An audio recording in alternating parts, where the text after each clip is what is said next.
সবাইকে শুভেচ্ছা ও ভালোবাসা জানিয়ে আমি আফতাব হালদার প্রতিদিনের মতো আজও শুরু করছি বেড়ানোর খবর।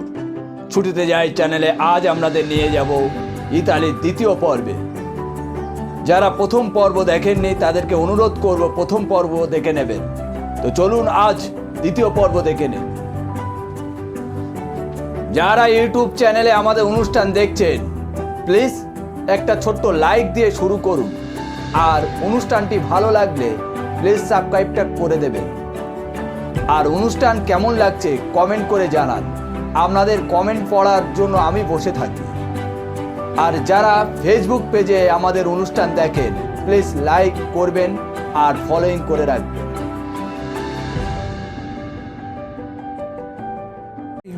রঙা রাস্তায় খুনসুটি ভাবার আড়িতে সামস্তানি রোদ আকাশে উঠবে কাল, মনটা খারাপ আর হবে না। অনেক দিনের সেই ভালোবাসা টয় ট্রেন কুয়াশা স্টেশনে থেমে যাবে না।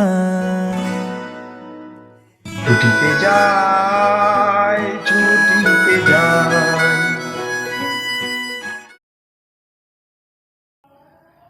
ইতালির এই শহরের পাশ দিয়ে বয়ে চলেছে আর্নো নদী। 1966 সালে নভেম্বর মাসে এক বিধ্বংসী বন্যায় আর্নো নদী দুকুল ছাপিয়ে ভাসিয়ে দেয় ফ্লোরেন্সকে।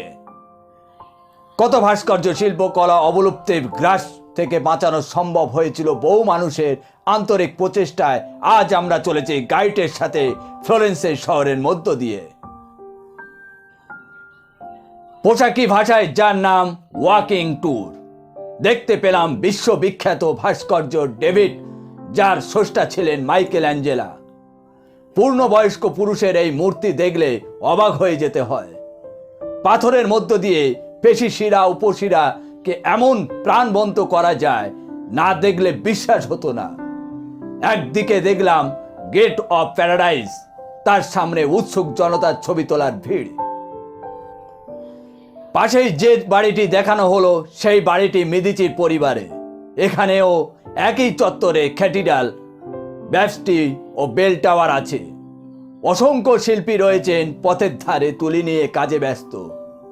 চাইলে কোন ছবি তাদের থেকে কেনা যেতে পারে। তবে কিছুটা বিহ্বলতা কাটতে জানতে পারি যে আমরা যে ডেভিড মূর্তিটি দেখলাম সেটি রেপ্লিকা। আসলটি ফ্লোরেন্সের মিউজিয়ামে রাখা আছে। যাই হোক, শহরের পথে মধ্যযুগীয় বাড়িঘরের সাথে এমন সব মূর্তি ও ভাস্কর্য দেখলাম যা এ যাবৎকাল অবধি অদেখাই ছিল। রোমাঞ্চিত হলাম। কিছু ট্যুর লিডার সময় সমাপ্তি ঘোষণা করলো। ভালো অল্প ভালো এই প্রবাদকে সঠিকভাবে বাসে অভিমুখে চললাম। এবার গন্তব্য রোম। ইতিহাসের পাতায় রোম নগরে উজ্জ্বলকে স্নান করে এমন কোনো শক্তি আজও নেই। প্রাচীনত্ব, সমকাল, পেগান ধর্ম, খ্রিস্টীয় ধর্মের মেলবন্ধনে গড়ে ওঠা এই শহরে যেন নিজ গুণে অন্যান্য। কথিত আছে খ্রিস্টীয় 8ম শতাব্দীর পূর্বে দুই প্রত্যক্ষ শিশু রেমিউলাস ও রেমাসকে টাইবার নদীর ধারে দেখতে পায় এক মা নেগড়ে। তার স্তন্যদানে বেড়ে ওঠা দুই শিশু অবশেষে এক মেষপালকের গিয়ে স্থান পায়। রেমিউলাসের হাতেই গোড়াপত্তন হয় রোম শহরের টাইবার নদীর তীরে। রোমকে বলা হয় সিটি অফ 7 হিলস। মা নেগড়ে স্তন্যপানরত দুই শিশুর মূর্তি ক্যাপিটালিন হিল নামক এক পাহাড়ের ওপর। রোম সাম্রাজ্যের গরিমা ছিল জগৎ বিখ্যাত। খ্রিস্টীয় জন্মের সমকালেও তারপরে তার খ্যাতি পৌঁছয় সর্বোচ্চ শিখরে। কিন্তু বিপুল এই রত্নভাণ্ডার পূর্ণ সাম্রাজ্যের সাধারণ মানুষের জন্য বরাদ্দ ছিল সামান্য রুটিটুকু, আর বিভিন্ন রকম বিনোদনে তাদের মাতিয়ে রাখা হতো। তার মধ্যে চ্যারিয়ট রেস ও গ্ল্যাডিয়েটর ফাইট অন্যতম। দিনের পর দিন এই সব ভয়ঙ্কর খেলা দেখার নেশায় মেতে উঠত জনতা। বিপ্লবের কোনো সম্ভাবনা নেই, থাকতো না। আর কলোসিয়াম ছিল সেই সব খেলার দেখার কেন্দ্রস্থল। যার অর্ধভগ্ন অবশিষ্ট আজও বিরাজ করে চলেছে শহরের প্রাণকেন্দ্রে ফোরামের পাশে। তার বাইরে রূপ দেখেই অজানা অতীতে চলে যায় মন, কল্পনার ডানা মেলে সেই সব মানুষ ও পশুর লড়াইয়ের দৃশ্যে। ভিতরটিতে অ্যাম্ফি থিয়েটার ও মাঝখানে বড় স্টেজ, কলোসিয়ামের অনতি দূরেই ফোরাম, আজ যাকে বলি সিটি স্কোয়ার, ধ্বংসপ্রাপ্ত হয়ে ও আজ যেন বলে চলেছে কত কথা। জুলিয়াস সিজারের অন্তিম মুহূর্ত, নগরী পরিচালনা ও আজ শাসনে খুঁটিনাটি কত জিনিস জানা যায় ফোরামের মধ্য দিয়ে চলতে গিয়ে। উল্টো দিকেই রয়েছে ট্রাজন ফোরাম, যেটিকে আজকের দিনে একটি বড় শপিং মলের সঙ্গে তুলনা করলেও অবাক হব না। আর ফোরামের আর এক পাশে রয়েছে বিখ্যাত সার্কাস ম্যাক্সিমাস, আজ তা এক ফাঁকা ময়দানের মতো পড়ে রয়েছে। চলুন যাই আজ বেড়ানোর অভিজ্ঞতা, বিভিন্ন মানুষের অভিজ্ঞতা, তাদের কি অভিজ্ঞতা আছে দেখে নেওয়া যাক। চলুন একবার সাধারণ মানুষের অভিজ্ঞতা শুনে নেওয়া যাক।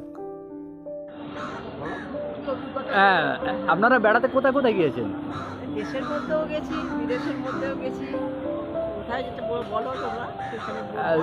তবু আপনার কাশ্মীর বা সিমলা সেরকম কিছু আপনার বেস্ট অভিজ্ঞতা সেরকম দেশের মধ্যে দেশের মধ্যে?